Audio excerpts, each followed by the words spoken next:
ay wax je ne parle pas pour plaire man damay wax li ma war a wax sama xam-xam fi mu toll du ma tooñ du ma xaste du ma xulo mais lii njëriñu réew mi ca ma am expérience bi jaar ci moom laa mas di wax que ça plaise ou que ça déplaise je le dis avec respect mais je le dis avec conviction et je le dis et que c'est argumenté boo bëggee détruire li ma wax da nga dem gëstu indi argument man damaa mas di bañ lii may wax nii moom laa mas di bañ boo demee dugg ci Google nga def génne leen sama vidéo yëpp ngeen di ko xool. La seule tache noire que j'ai eue sur mon parcours ca ay nit yu bon yu ma wanoon ne nekk nañ ci wetu Ablaye Wade mais faale wu ma leen parce que c'était des prêts qui étaient au sein de la République ñoo ñëw toog Madiambal mii ñuy wax nii ma Ablaye Wade toog ak man ne ma Thierno yow il paraît que xam nga Madiambal man ko waaw sunu CDP la nekkoon man maa doon coordonnateur de cadre bi moom la naan del di ko yónni muy dabi Ibader ay Tambacounda dañ defoon ay axe moom dañ ko joxoon axe nord di ko yónni muy dem mu nekk xale boo xam dama ko jàppale donc booba maa ngi ci secteur privé bi ñoom liggéeyuñu ma ne ko booy bëgg ma leen ko indee su ngoon si mais nag condition su ma ko indee amul kenn kuy dugg man ak yow ak moom lay doon mun ma d'accord ma dikk ñëw gis Pape Samba Mboup ak Alsane Ba téye seen ay calepin man noppi rek ba nu dugg ci biir bureau bi war ne ma Thierno man ko monsieur le président les règles du jeu on n'a pas été respectées ñaar ñi neen génn bureau bi mu ne leen il a raison sortez gars yi génn ba ñu génnee ñu ne allez Thierno Lo il faut le liquider parce que kii li muy def nangam ñu am problème ak Madiambal bëgg ko taqal ne Madiambal mi ngi nii dafa ñëwoon fii président jox Thierno Lo 200 millions pour mu jox ko lépp di ay kàcc man du ma porteur de valise kenn dama la ba expliqué. man wax leen ne waxu leen dëgg da ngeen di fenn. boo demee Google fi noonu boo fa tapé. Thierno Lo nga gis muy def ay vidéo yi muy wax ay principe ak ay réalisation benn problème nga fay gis muy wenn mooy ku may jéem a waar da nga naan amoon na affaire Madiambal nga xam ne bi léegi ku ko affirmé bu ma la porté plainte nga dem dungu siin nga jëm parce que amul taxawul kenn mësu ko privé man du ma porteur de valise kenn nit ku toog nag koo xam ne kii amul waar doo ko génneel waar bu muy saaga nit doo ko génneel waar bu muy xaste doo ko génne waar bu muy taggaate kenn mës ta dégg à commencer Abdoulaye Wade bi nga xam ne boobu mérité woon na ma koy taggal da koy tagg parce que il m'a fait confiance il m'a appris beaucoup de choses di ma ko wax kooku mën naa koo tagg sama baay la te itam c'est un leader boo xam bi Afrique bépp ñoo ko war a honoré. mais li nga wax léegi nii monsieur le ministre moom damay terminer. waaw xaaral maa ngi ci ñëw non c'est-à-dire fi nga wax ni foofu laay dugg ñoo bokk naa ko àggalee ba pare parce que maa ngi ñëw sa non damay àggale dama leen ko dul moom mënoo am ma tagg la mënoo ma di la waxal lu dul dëgg mënoo ma waxal li la neex je ne fais ni de l'oration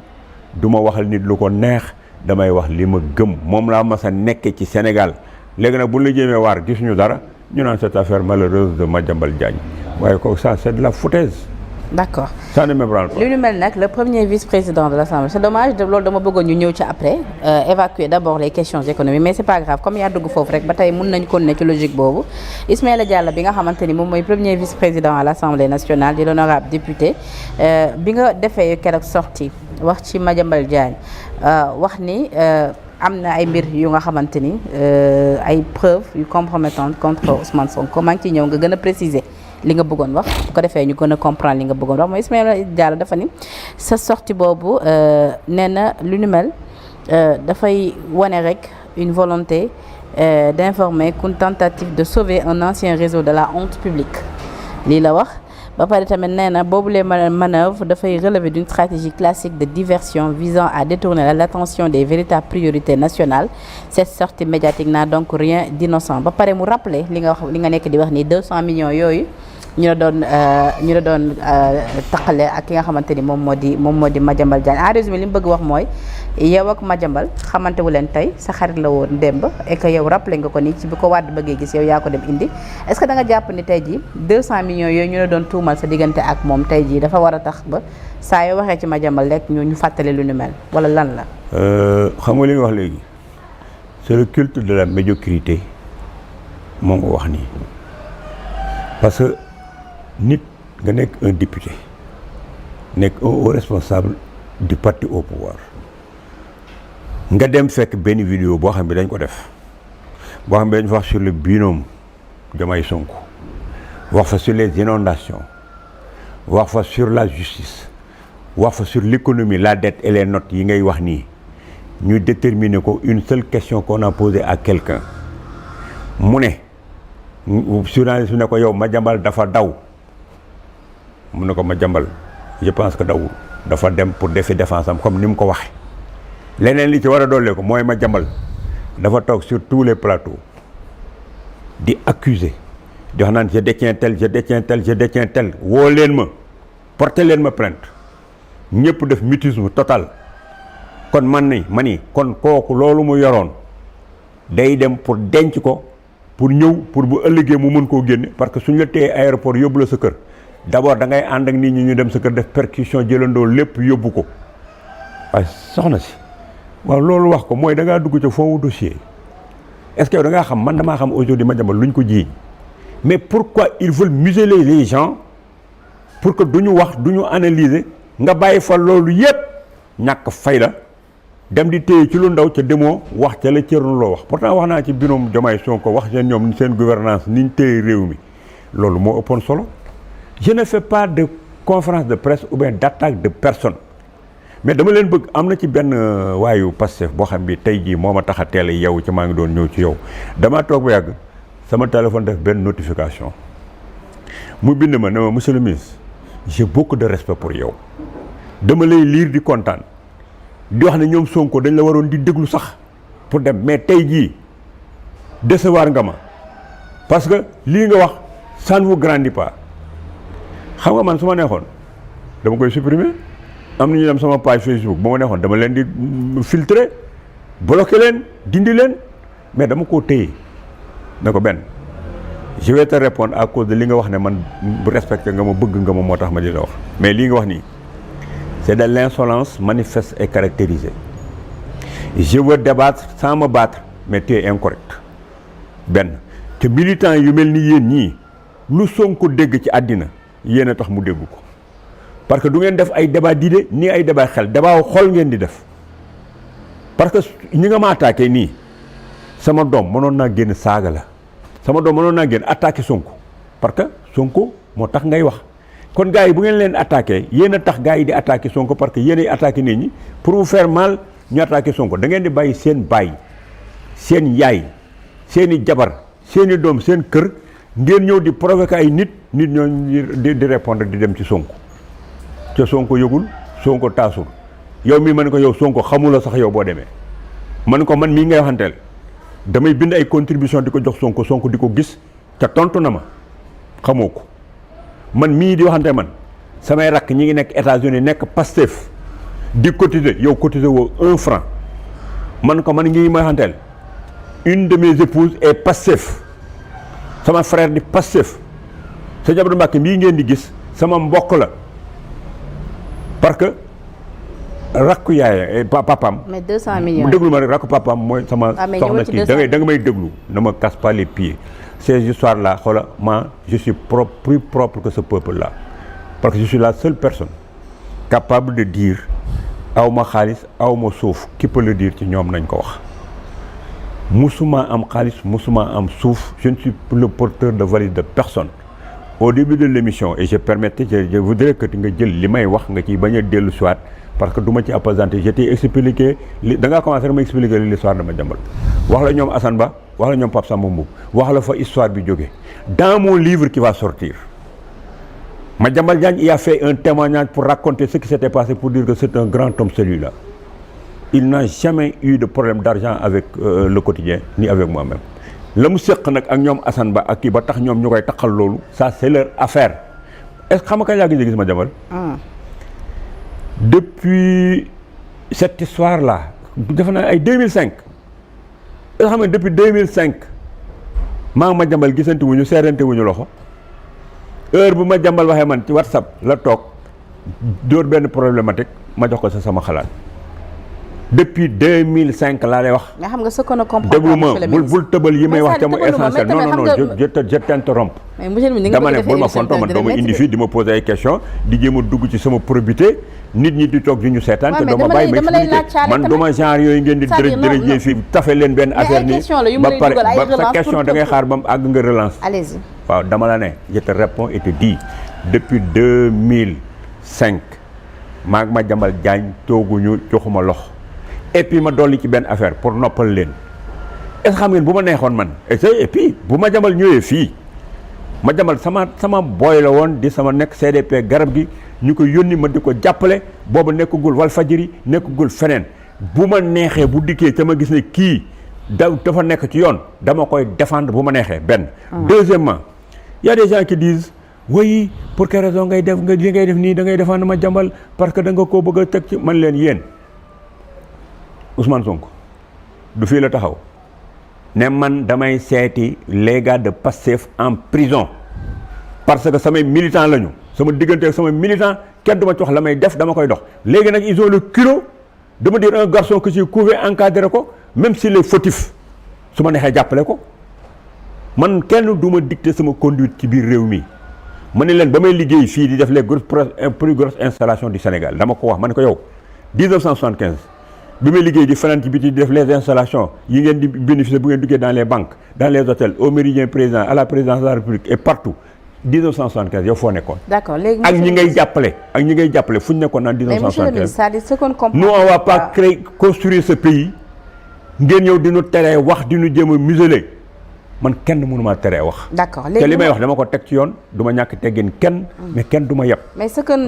li ma bëggoon nga expliquer moom monsieur le ministre. du ma fi nekk na def émission bi sur cette histoire là ah. waaw je te dis expliquer naa la. soit on passe aux questions intéressantes. mais dafa am lu leeragul sama bopp amul loolu sa affaire la. parce que je t'ai expliqué. waaw d'accord non dama lay wax de man dama ko noter ci affaire boobu de. mais monsieur le ministre il faut reconnaître que ni gis nga man tu poses des questions. waaw maa ngi ñëw de te dire li ma lay tontu li ma dul tontu. du ma passer une émission sur l'histoire de Madiambal. je suis d'accord Madiambal xawma lu mu def. waaw protéger wu ma ko. dikko gul bu dikkee ba ma xam lañ koy wax. danaa am sama position basta. d'accord je suis d'accord mais ce que je ne comprends pas mooy pourquoi à l'époque ñoom Pape Samba Mboup yi nga xam yow nee nga daje bi c'était uniquement entre vous Madiambal et le président Wade ñoom nu ñu def ba génn ba wax ni yow da ngeen partager 200 millions man c'est ce que je ne comprends pas. mais déggoo lu ma la bëgg xam nga yow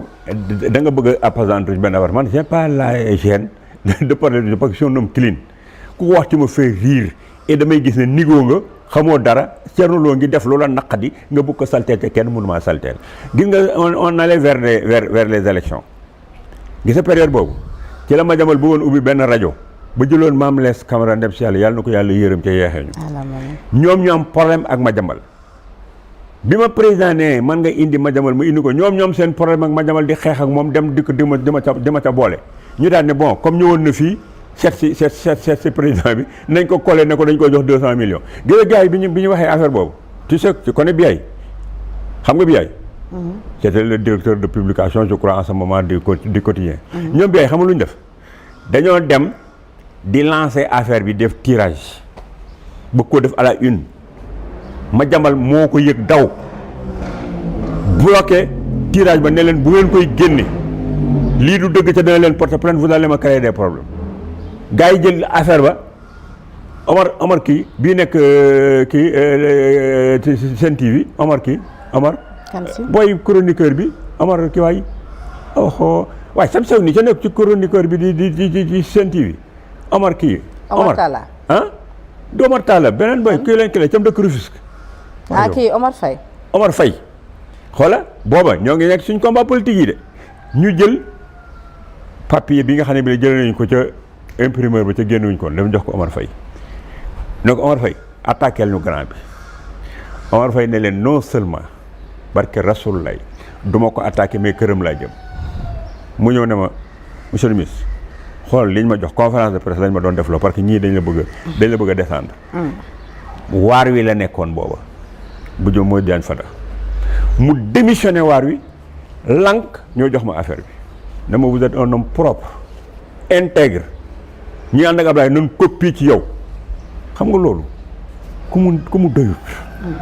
Mame Less ndem si yàlla Mame Less Camara déglu ma da nga laaj tey nga déglu parce que bàyyil bu ñu leen joxul ay kii ngeen di daw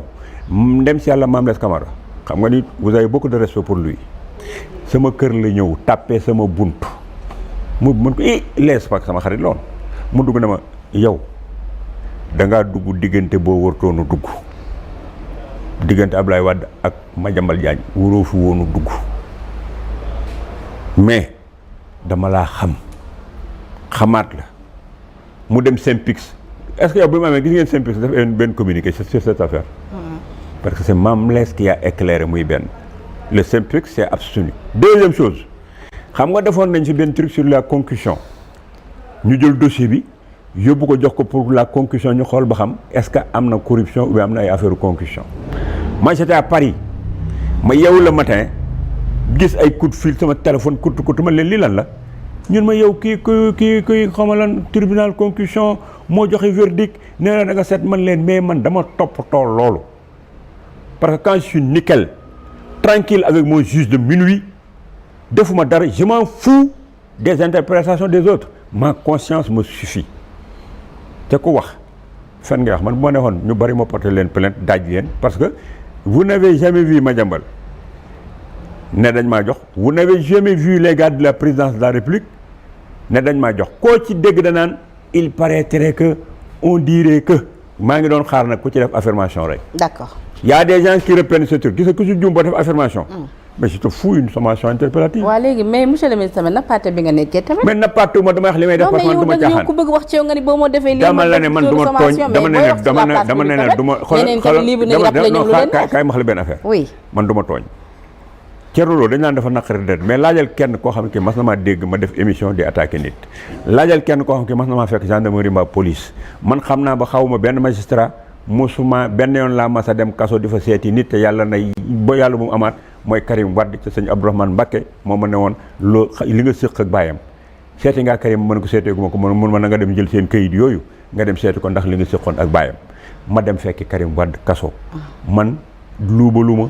défendre ma kuy luubal te itam du ma saaga du ma xuloo képp ku ma joteel yaa ma fekk ca samay yëf nga ñëw wax ca parce que du ma dem fenn yow ma ngeen gis Macky Sall def inauguration ba ngeen gis ma dem ci inauguration yi déedéet man du ma dem ci manifestation d'accord concernant sama bureau sama kër samay doom samay jabar kenn xamu leen d'accord parce que dundu dugg sama ministère bokk ñu sama politique bokk ñu sama leneen waaye nit ko tranquille jàpp njàmbaram noonu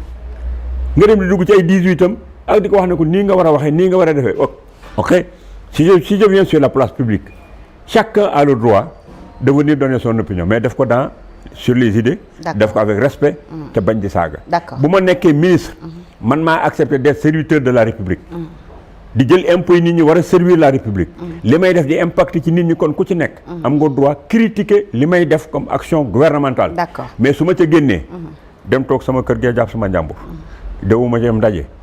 xasuma nit saagawuma nit di joxe sama xalaat ci xam-xam képp koo xam ki mënoo discuter ak man ci affaire xam-xam nga dikk di ma ñàkki teggin loo ca dégg ak loolu ca dal yaa ko teg sa bopp te nag ma màggale te it lâcheté mënul permettre ngay jël ay pseudo ak ay faux profil di attaqué baayu jàmbur jëkkëru jàmbur nijaayu jàmbur nga am lâcheté parce que kooku doo taxaw ci kanamu mukk wax ko te it xamoo ne boo nee je m'appelle Pedro boo saagaa ñu delloo ko Pedro xanaa xamoo ne yow lan saaga ku bëgg sa ndey bëgg sa baay doo attaqué ndeyu jàmbur ak baayu jàmbur ku bëgg sa leader doo attaqué leader jàmbur maa leen ëpp ay boy yu leen gën a rafet plume ëpp leen ay jigéen yu pànk mais maa wax ci sama parti ne ku ma saaga mbaa sama page Facebook bu ngeen fa dikkee bu leen ko tontu yéen sama page Facebook nga gis ay boy di ma fonto doo gis kenn ku leen tontu. d'accord loolu sax ils se sont même pas posé la question. d'accord parce que maa ne nit bu la saaga nga dem delloo ko saaga yi fa lay toog di saaga boo saaga wu mu wërtoon a saaga mais bu saaga nga bàyyi ko fa torox teem lay def parce que yow sote ko nga wax li nekk ci page ba lañ fay débattre sous forme d'idée moom il va être seul il va être ridicule day xool ci page xam li gën a bon page internet nit ñëpp ñëw di joxe ay xam-xam yow nga ñëw di saaga ak di wax naan wax nekkoon nga faak lu tax waxoo ko woon parce que waa Pastef